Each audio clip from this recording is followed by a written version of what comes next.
1절부터 6절까지의 말씀입니다. 이 말씀을 저와 여러분들이 한 절씩 나누어서 읽도록 하겠습니다.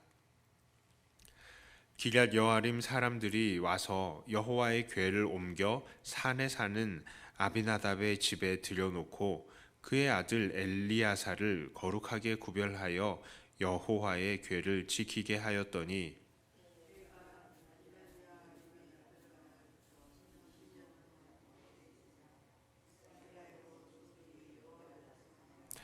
사무엘이 이스라엘 온 족속에게 말하여 이르되 만일 너희가 전심으로 여호와께 돌아오려거든 이방 신들과 아스다롯을 너희 중에서 제거하고 너희 마음을 여호와께로 향하여 그만을 섬기라. 그리하면 너희를 블레셋 사람의 손에서 건져내시리라.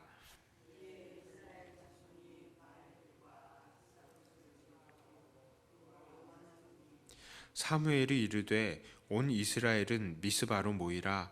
내가 너희를 위하여 여호와께 기도하리라 하매 그들이 미스바에 모여 물을 길어 여호와 앞에 붓고 그날 종일 금식하고 거기에서 이르되 우리가 여호와께 범죄하였나이다 하니라. 사무엘이 미스바에서 이스라엘 자손을 다스리니라. 아멘.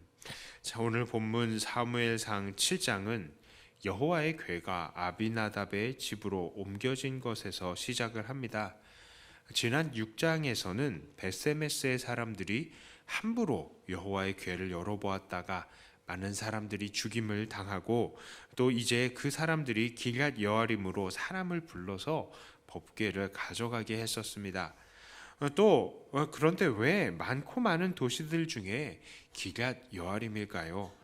그냥 돌려보내려면 원래 궤가 있었던 실로로 돌려보내야 되는 것 아니겠습니까? 어떤 사람들은 그 기럇 여아림의 지역까지 블레셋에 영향력이 미치는 장소였기 때문에 베세메스 사람들이 블레셋 사람들의 눈치를 보느라 그렇게 실로로 보내지 못하고 그래도 블레셋의 영향권 아래에 있는 이스라엘의 그 블레셋과 이스라엘의 그 균형 잡힌 영향권에 있는 그곳 기럇 여아림으로 보낸 것이다라고 이야기를 하는 사람들도 있습니다. 글쎄요, 성경이 말하지 않는 부분에 대해서는 함부로 상상한다는 것은 위험한 일입니다. 그래서 이 부분에 대해서 말씀을 드리기는 어렵습니다.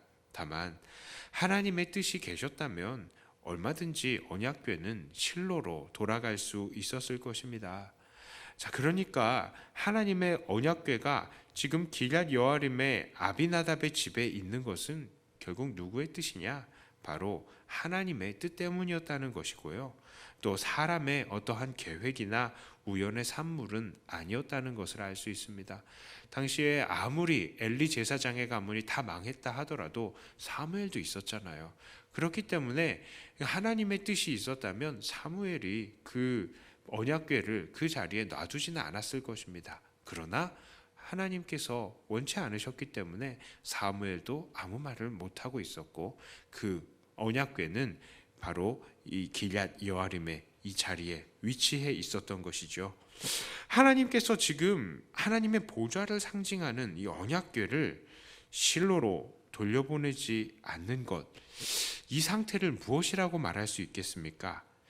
하나님께서 집을 나가셔서 집에 돌아오지 않는 상태라고 말할 수 있는 것입니다. 물론 하나님께서는 계시지 않은 곳이 없습니다. 하지만 언약궤는 하나님 임재의 상징이니까 지금 언약궤가 장막으로 돌아오지 않는 것은 그만큼 이 갖출 만큼 큰 사건이다라고 말할 수 있는 것이죠. 하나님께서는 왜 그렇게 하셨을까요? 하나님의 궤가 실로로 다시 돌아오시지 않는 결과 어떠한 일들이 일어났습니까? 2절 마지막 부분을 보니 온 이스라엘 족속이 여호와를 사모하게 되었다라고 말을 합니다. 이 사모한다는 말은 안타까워한다는 말이죠. 하나님의 괴가 집으로 돌아오지 않으니까 이스라엘 사람들은 그 마음에 어찌할꼬 하나님께서 우리 안에 계시지 않는구나 하면서 지금의 이 상태에 대해서 안타까워하게 됐다라는 것이 원래의 단어의 뜻입니다. 이들의 안타까움은 결국 무엇으로 이어졌습니까? 바로 회개로 이어진 것이죠. 그래서 3절에 나타난 사무엘의 위대한 회개의 촉구가 나오게 된 것입니다. 3절을 다시 한번 읽어드립니다. 사무엘이 이스라엘 온 족속에게 말하여 이르되 만일 너희가 전심으로 여호와께 돌아오려거든, 봐요, 만일 네가 돌아오고 싶거든, 벌써 그 사모하는 마음이 생긴 겁니다. 그래서 이방신들과 아스타롯을 너희 중에서 제거하고 너희 마음을 여호와께로 향하여 그만을 섬기라. 그리하면 너희를 블레셋 사람의 손에서 건져내리라. 자, 사사기를 보면 백성들의 타락과 하나님의 구원의 사이클이 나오는 것을 우리는 나누었습니다. 이스라엘의 타락이 있고 그 다음에 하나님께서 이들을 이방 나라에 팔아버리고요. 또 이방 사람들의 그 고통이 압제 속에서 이스라엘 사람들은 하나님께 부르짖으면 하나님께서는 사사를 보내서 그들을 구원하셨던 그 사이클이죠.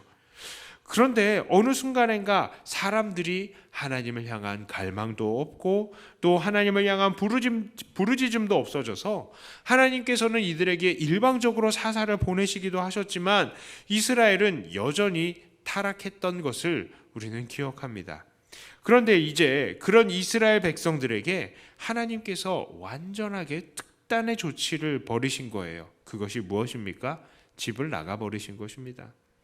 그랬더니 이스라엘 사람들이 다시 하나님을 사모하고 블레셋이 그들을 지배하고 있는 그 형편에 대해서 다시 한번 탄식하며 하나님께 회개하기를 시작하신 것이죠. 이들이 회개를 한 것입니다. 그렇다면 무엇이 나타나야 합니까? 회개가 있었으니까 이제 하나님의 구원이 나타나야죠. 이스라엘 사람들이 하나님 앞에 금식하고 회개하고 우상을 모두 끊어버렸더니 어떤 일이 나타났습니까? 정말로 거짓말같이 구원과 승리가 이스라엘 사람들에게 주어진 거예요. 블레셋 사람들이 알아서 쳐들어와 주고요. 하나님께서는 강력한 우레로 그들을 어지럽히셨고 그들을 물리쳤습니다. 오늘 본문 이후에 보면요, 이후에 블레셋에게 빼앗겼던 땅들인 에글론에서부터 가드까지를 다시 수복할 수 있었다라는 것을 말하고 있습니다. 오늘 사무엘상 7장에서 이렇게 하나님의 큰 구원이 나타나게 된 시발점이 무엇입니까? 바로 하나님의 가출, 그리고 그것에 따른 이스라엘 사람들의 사모함과 회개인 것입니다. 이것은 오늘날 우리도 주목해 보아야 할 주제인 것입니다. 오늘날 우리들은 어떻습니까? 하나님께서 우리를 떠나지 않으시고 항상 함께 계신다라고 믿고 계십니까? 그런 믿음은 참 좋은 믿음입니다. 잘 하시는 것입니다. 이 믿음 귀한 것입니다.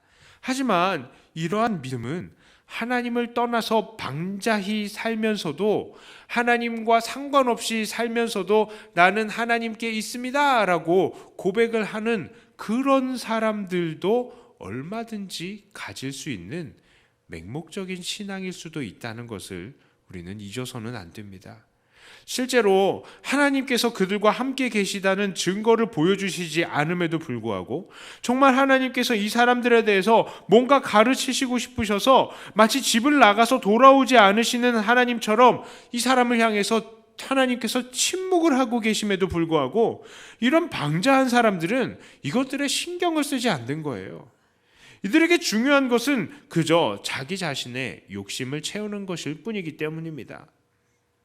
그래서요, 하나님께서는 분명히 침묵하고 계시는데 이 사람들은 자기들 마음대로 하나님께서 나에게 이렇게 말씀하세요, 하나님께서 이렇게 나에게 원하세요 하고 자기 멋대로 행동을 하는 것입니다.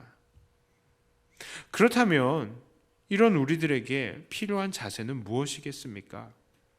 우리 안에 계신 하나님을 날마다 확인하고 그 약속의 말씀들을 날마다 기억하고 내가 하나님의 그 임재하심 안에서 정말로 살고 행동하고 있는가를 내내 돌아보는 그러한 자세가 우리에게는 필요한 거예요.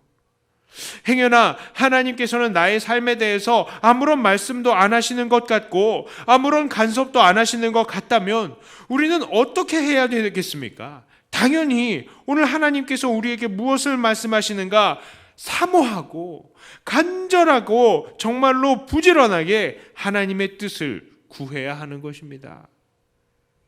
이것은 단순히 우리가 고난 가운데 있을 때에 하나님을 찾는 것만을 의미하는 것은 아닙니다. 지금 제가 말씀드리는 것은요, 우리의 영이 하나님의 말씀에 대해서, 하나님의 임재에 대해서 무감각해지고 무뎌진 상태가 되어서 하나님의 뜻이 전혀 깨달아지지 않고 회개가 되어지지 않는 상태를 말하는 것입니다. 이런 사람들은 강단에서 말씀이 선포돼도요 전혀 두려움이 없고 성경 말씀을 읽어도 그것이 전혀 자기에게 적용이 되어지지가 않고 하나님께서 보내주시는 주변 사람들의 모든 말들과 조언에 대해서도 아무런 반성이 되지 않는 상태를 말하고 있는 거예요. 우리는 이런 상태에서 벗어나야 됩니다. 혹시 우리가 이런 상태가인지 아닌지 날마다 우리를 돌아보면서 하나님 앞에 우리를 서게 해야 된다는 것입니다. 이제 말씀을 정리해 봅니다. 오늘 본문에 나타난 하나님은 어떠한 하나님이십니까? 자기의 임재를 감춰 가시면서까지 백성들의 사모함과 회개함을 이끌어내시기를 원하시는 하나님이십니다. 혹시 오늘날 우리에게 하나님께서 이렇게 아무런 말씀을 하시는 것 같지 않다면 우리는 두려워해야 하는 것입니다. 다시 한번 하나님을 사모해야 하는 것입니다. 내게 있는 이 평안이 하나님께서 주신 평안이 아니라 오히려 나의 무감각함이 만들어낸 평안은 아닌지 두려워하면서 오직 하나님만 우리의 삶을 주관하시고 하나님만 나에게 말씀하시도록 날마다 회개의 삶을 살아내시는 저와 여러분들, 사랑하는 우리 백동교회 성도님들이 다 되시기를 주님의 이름으로 축복합니다. 기도합니다. 하나님께서는 어떻게 해서든지 우리의 삶을 흔들어 깨우시고 우리의 삶이, 우리의 영혼이 주 안에서 바로 서기를 원하시는 하나님이심을 우리가 말씀을 통해서 보았습니다. 하나님, 행여나 하나님께서 우리에게 침묵하시고 마치 우리를 떠나가신 것처럼 우리로부터 하나님의 그 말씀과 임재하심을 감추셨음에도 불구하고 우리들의 마음이 무뎌지고 완악하여지고 정말 화인 맞은 것처럼 그 양심이 아무런 감각이 없어진 상태임에 그것 때문에 하나님의 그 말씀이 들려지지 않고 회개가 되어지지 않고 하나님의 그 은혜에 대한 감격이 사라져버린 그런 상태가 우리가 그런 상태가 되어버린 것은 아닌가 두렵습니다. 하나님께서 우리에게 평안을 주신 것도 아닌데 우리가 하나님으로부터 평안을 누리지 않으면서도 그냥 내 자신의 이 삶의 안락함에 젖어들어서 이것이 하나님께서 주신 평안이다 하고 정말 안주해버리고 있는 것은 아닌지 또 두렵습니다. 하나님, 우리가 정말 하나님의 그 임재하심에 정말 민감한 사람들이 되게 하여 주시옵소서. 하나님의 말씀하심에 민감한 사람들이 되게 하여 주시옵소서. 그리하여서 주님께서 말씀하실 때에 아멘 하고 엎드리는 우리가 되게 하여 주시고 하나님께서 선포하시는 그 선포에 정말 즉각적으로 회개하며 순종하는 우리들이 다 되게 하여 주시옵소서.